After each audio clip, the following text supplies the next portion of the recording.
윤석열 대통령과 한동훈 대표 독대가 불발된 배경으로 김건희 여사 문제가 거론이 되고 있습니다. 만찬 전에 한 대표는 독대를 통해서 김 여사 문제도 얘기할 수 있다. 그런 뉘앙스로 말하기도 했습니다. 김 여사 사법 리스크는 여전히 풀리지 않고 있습니다. 명품백 수수 의혹 사건에서 검찰 수사심의위원회가 2번 열렸고 최재형 수사심의위원회는 8대7 한 표 차이로 기소 의견을 냈습니다. 자, 한 기자. 그런데 이제 기소 의견을 낸 8명 중에 사실은 한 사람이 주도를 했다 이런 보도가 있어요. 네, 저희 단독 보도로 알려진 내용인데요. 저희 취재 결과 이 전직 검사 출신 교수가 유죄 가능성이 5%라도 있으면 이 기소해야 한다 이렇게 회의 분위기를 주도했다고 합니다.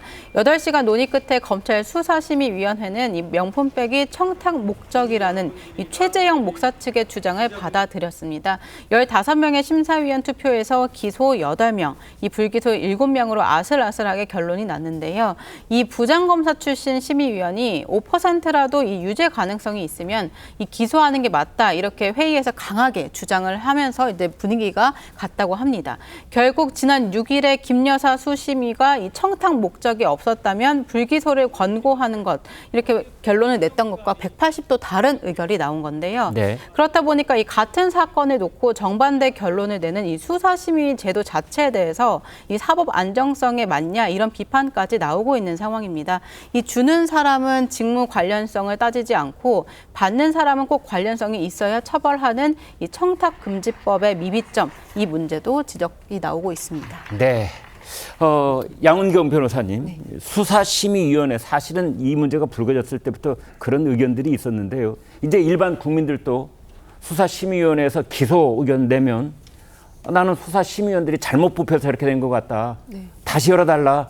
지난번에 15명 말고 새로 15명 뽑아서 다시 하면은 나에 대한 의견이 달라질 수 있다. 그러면 어떡할 겁니까? 그러니까 이게 사실 어떻게 보면 검찰이 이 상황을 자초했다고 보여요. 네. 빨리 처분을 했으면 됐을 일을 갖다가 지금까지 끌다가 네. 또 국민 의견 듣는다고 해서 수사심의위원회 넘겨놓으니까 같은 사건을 가지고 물론 검찰이 이게 법적으로 다르다고는 하지만은 네. 한쪽은 기소, 한쪽은 불기소 이렇게 결론이 갈라지다 보니까 예. 이건 사법 불신이 커질 수밖에 없는 거죠. 네. 그래서 수사심의위원회 제도 자체에 대한 국민적 불신을 어떻게 할 것인지에 대한 논의가 오늘은 또 여러 곳에서 제기가 되고 있습니다. 최재형 수사심의위원회에서는 명품백 의혹을 기소해야 한다는 쪽으로 결론을 냈는데요. 대통령실에서는 수심위 결론에 대해서 침묵하고 있습니다. 김종인 전 국민의힘 비대위원장은 용산에서 이 문제를 풀 수 있는 사람은 단 한 명이라고 했는데 들어보겠습니다.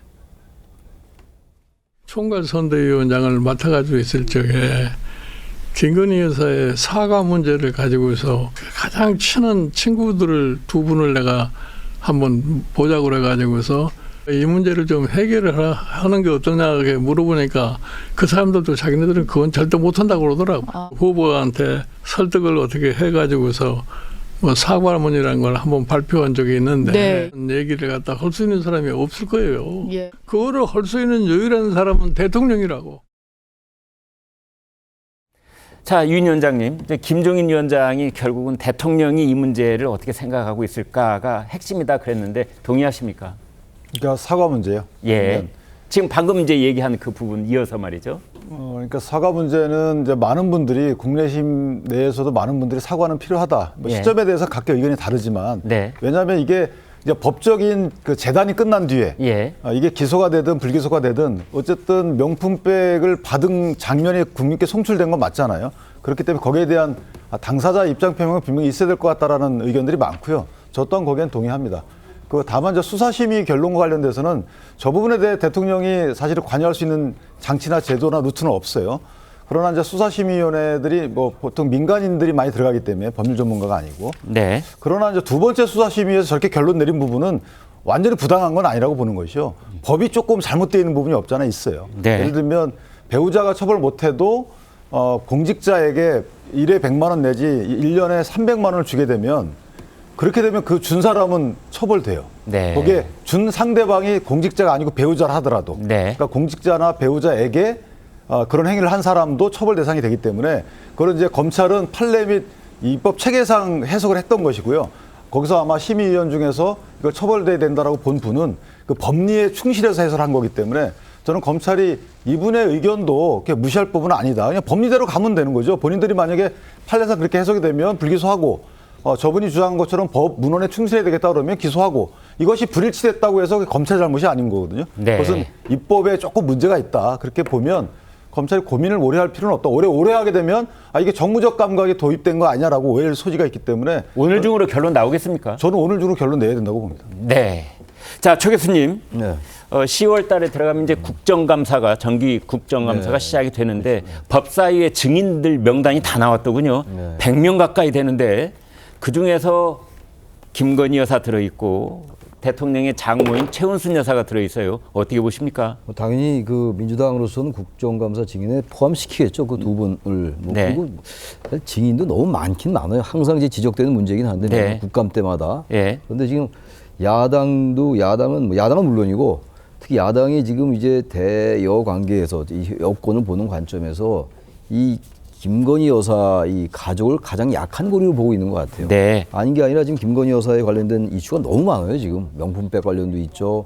도이치 주가 조작 의혹 사건에 대한 것도 또 뭐가 나오고 있죠. 뭐 해병대원 구명, 해병대원 특검 얘기도 나오고 있고 뭐 여러 가지 공직선거법 위반 공직선거 위반이 아니라 선거에 개입했다, 뭐 이런 공천 개입했다 이런 의혹도 나오고 있고 이런 상황이기 때문에 네. 야당으로서 이제 이거 당연히 김건희 여사는 증인으로 채택하는 건데 이제 최은순 여사까지 포함시키는 거 이제 여러 가지 뭐 양평 땅 문제 이런 게 있었죠. 양평 네. 고속도로 관련, 그 도이치 주가 조작도 관련돼 있는 네. 것이고 그러니까 이런 게 다 이제 뭐 얼마나 출석 안 할 가능성이 많죠. 네. 많다 하더라도 일단 출석 증인으로 채택하고 보는 거겠죠. 그런데 문제는 그겁니다. 야당은 계속 이 대여 공세를 그렇게 해 나갈 것이고. 많은 국민들이 과연 이 부분을 어떻게 생각할까? 아까 김종인 위원장 말처럼 이건 대통령께서밖에 할 수 없어요. 물론 이제 이 검찰은 법리대로 해야 되겠죠. 기소를 네. 하건 불기소를 하건. 그런데 아무튼간에 시중의 여론이라는 게 일반 민심은 김건희 여사가 대단히 부담스럽지 않겠냐는 게 일반 여론이에요. 뭐 네. 여당 내에서 나온 얘기 아니겠어요. 김건희 여사가 사과해야 된다는 얘기가 공공연하게 나오고 있는 것이고 그렇다면 이거는 그래서 과거 뭐 김대중 대통령, 김영삼 전 대통령 예를 들 건 아니겠습니다만 그분도 사실 그때 그 자녀가 사고 처리됐잖아요. 현직 때. 네. 뭐 그렇게 하라는 얘기가 아니라 네. 그 정도로 대통령의 전향적인 이 사안에 대해서 이 사안에 대해서 말이죠. 전향적인 태도 변화가 좀 필요하다고 봅니다. 그래야지 이걸 돌파할 수 있지. 이걸 계속 대통령과 무슨 아까 말씀 지나간 얘기입니다만 대통령과 여당 대표의 뭐 독대 여부 이걸 가지고 할 때가 사실 아니에요 지금. 네. 이건 대통령께서 마음을 통 크게 가지셔가지고 많은 국민들이 대통령께서 바뀌셨구나, 변하는구나 라고 하면 지지율이 올라갈 겁니다. 네. 올라가면 야당의 공세도 누그러질 거예요. 네. 그럼 김건희 여사 특검에 대한 이런 것들도 과하게 못할 거예요. 지금 네. 제가 볼 때 야당은 여권 좀 가볍게 보고 있는 겁니다. 네. 썩이 정체돼 있고 그러니까. 네. 그러니까 이건 지지율을 올릴 수밖에 없어요. 올리면 어떻게 됩니까?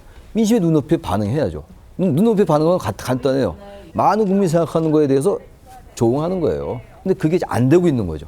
얘기가 말씀이 길어졌는데 네. 그러면서 참 답답합니다. 네. 대통령의 정치적 결단이 필요한 대목이 아닌가 이런 취지로 말씀을 주셨습니다.